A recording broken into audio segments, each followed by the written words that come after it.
Sí, voy a pues empezar por lo propio, ¿no? Yo creo que en la educación que a uno le dieron, a mí en lo particular, antes, eh, veo muy sólidas las estructuras de crianza, voy a decir, muy sólidas en cuestión de, había un conocimiento de cómo ibas a criar a tu hijo en virtud de lo que tú pensabas. Creo que era un poquito más autodidacta, mucho más autodidacta el aspecto de la crianza.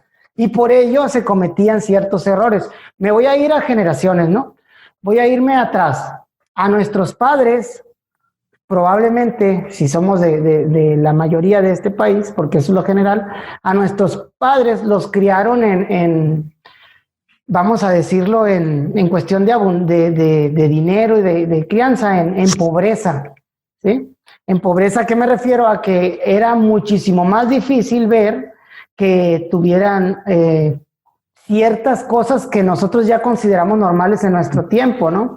Yo hablo de mis padres, por ejemplo, que ellos hablan que en el pueblo donde ellos vivían, la mayoría de los niños andaban descalzos, salían, en todo el pueblo había una sola televisión, había una persona que traía como una bocina, que era el que hacía los anuncios de todo el pueblo.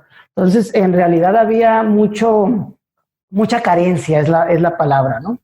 Entonces, sus padres, las cosas que conseguían a veces eran más de lo que había, ¿no? Mis padres vivían en un puerto y ellos comían pues mucho marisco, mucho pescado, que era lo mismo que salía del mismo puerto, ¿sí? Entonces era bien estricta la educación, de pórtate bien y vas a ir a la escuela. ¿Por qué vas a ir a la escuela y vas a ir a la escuela? Porque la mayoría de sus padres terminaron cuarto, quinto de primaria, sexto. No había una educación tan larga como lo es común ahora, ¿no? Voy a mí. Como mis padres se criaron en carencia, a nosotros ya una generación, ya ellos con un trabajo estable y demás, nos trataron de criar con esas carencias que ellos tuvieron, como que llenar esos huecos. Sí. Y esos huecos se llenaron con materiales, ¿no? Yo recuerdo yo soy el más chico, ¿no? De mi familia, y yo recuerdo que yo sí viví en abundancia en cuestión de mí, ¿no? De lo que yo pudiera tener. ¿A qué me refiero? Videojuegos, juguetes, ¿qué más? Pues comida, gracias a Dios nunca faltó la comida, vacaciones y demás. Pues siempre hubo un ingreso en mi familia y ellos me dieron esa parte, ¿no? Mucho. Sin embargo, soy padre de dos maestros, doble plaza. A mí ya me tocó eso, ¿no? Mis padres tuvieron la doble plaza del 91, yo nací en el 89. Entonces, casi toda mi vida yo vi a mis padres trabajar de sol a sol, de 7 a 12:30, 1, y descansar, y de 1:30 a 6. Entonces, yo ya no los vi tanto. Entonces, que ya no hubo una carencia material, pero a lo mejor hubo un poco menos de contacto. Y soy de la idea de que estoy bien emocionalmente y con una formación. Quiero agradecer mucho la formación de mis padres. Yo sé que cada padre siempre hace, y me incluyo, lo que cree mejor para sus hijos. Sin embargo, nuestros hijos siempre van a ver lo que hicimos bien, lo que hicimos mal, en función de cómo les va a ir después, y van a poder agradecer o hasta culpar. No soy de la idea de culpar, ¿no? Pero hacerlo así. ¿A qué voy? A que como tuve eso solventado dentro de mis necesidades, lo material, tal vez la parte de las emociones es algo que yo sentí un poquito más carente, porque no hubo tanto tiempo para yo recordar cuánto jugué con mi papá, cuánto jugué con mi mamá, a pesar de que me trataron muy bien, siempre tuve alimento, siempre tuve sustento, eso. Ahora yo como papá, al ver eso, ¿qué es lo que intento de hacer? Gracias a Dios tenemos solventado también la parte de material, pero trato de buscar mis tiempos para jugar con mis hijos, que creo que eso no era tan común cuando nosotros éramos niños, que los padres jugaran mucho con sus hijos, a los carritos, a lo que sea, ¿no? A lo que ellos quisieran, escucharlos, platicar. Digo, yo hablo desde mi propia experiencia, ¿no? Y eso es algo muy personal. Habrá gente que diga, no, a mí sí me dedicaron tiempo. Yo creo que la respuesta está en que debemos equilibrar. Sí es cierto que primero está la parte de las necesidades básicas como la alimentación, el techo y la vestimenta. Y de ahí nos vamos a pasar a necesidades ya más emocionales, como son el afecto. Pero estas necesidades son gratis, esas son gratis y aunque no tengas lo otro, el niño no tendría por qué no tener afecto, ser amado, ser querido, tener unos oídos que lo escuchen. Esa parte es para mí la más fundamental. Entonces, si te fijas, hice un recorrido y esas son las diferencias que yo noto entre el antes y el ahora, a grosso modo, ¿no? ¿Tú qué opinas? Sí, no, y como dices, esa es la experiencia personal, ¿no? De cada quien.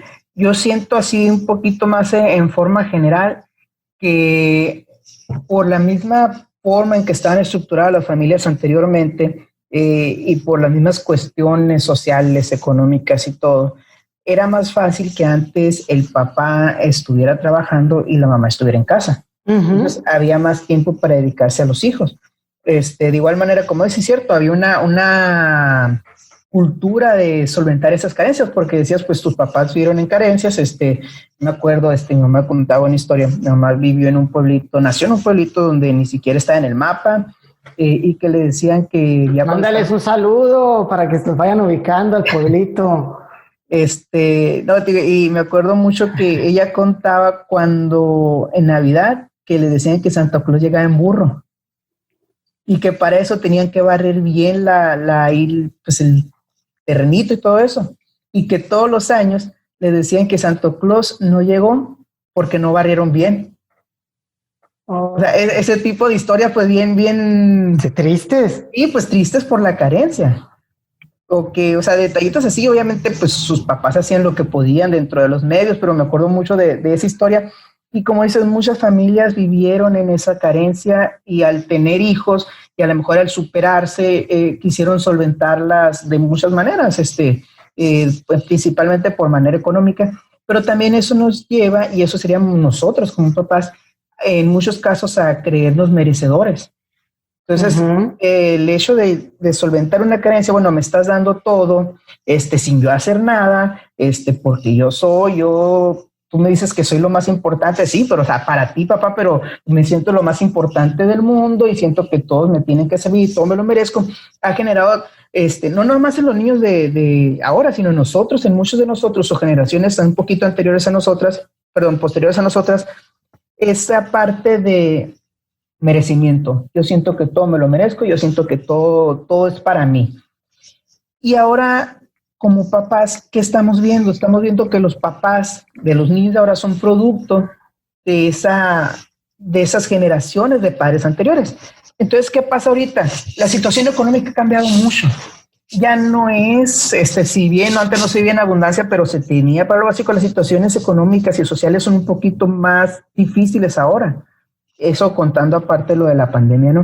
Entonces, ahora para poder sostener una casa en general, ¿no? Y hablando de contextos así en general, porque sabemos que hay muchos tipos de niveles socioeconómicos, tienen que trabajar ambos padres.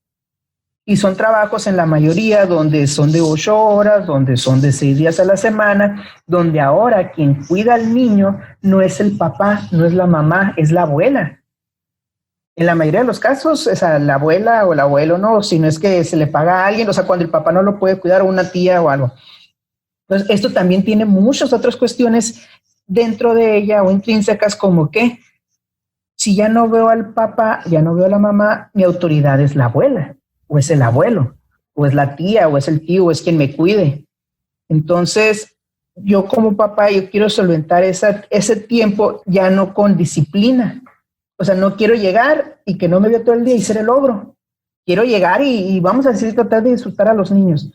Entonces, esa parte ha generado muchos conflictos en familias. Yo me acuerdo mucho de una vez que mi esposa me contaba y que ella lo vio, como un niño en el kinder fue a recoger a la abuela.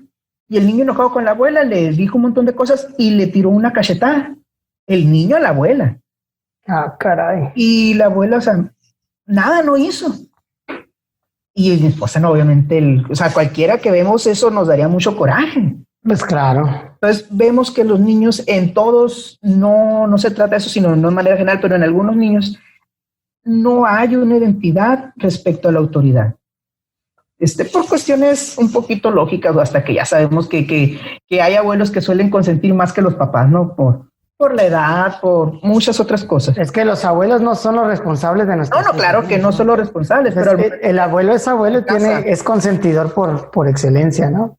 Sí, entonces, pero ese abuelo consentidor se vuelve a ser la principal figura de autoridad en muchos casos. Pero no es problema del abuelo. No estoy echando la culpa. Es problema de los padres, ¿no? Sí, o sea, lo que voy yo es que el niño, su principal figura de autoridad, o sea, no tiene una figura de autoridad en general que le diga no lo hagas o no trates de esto.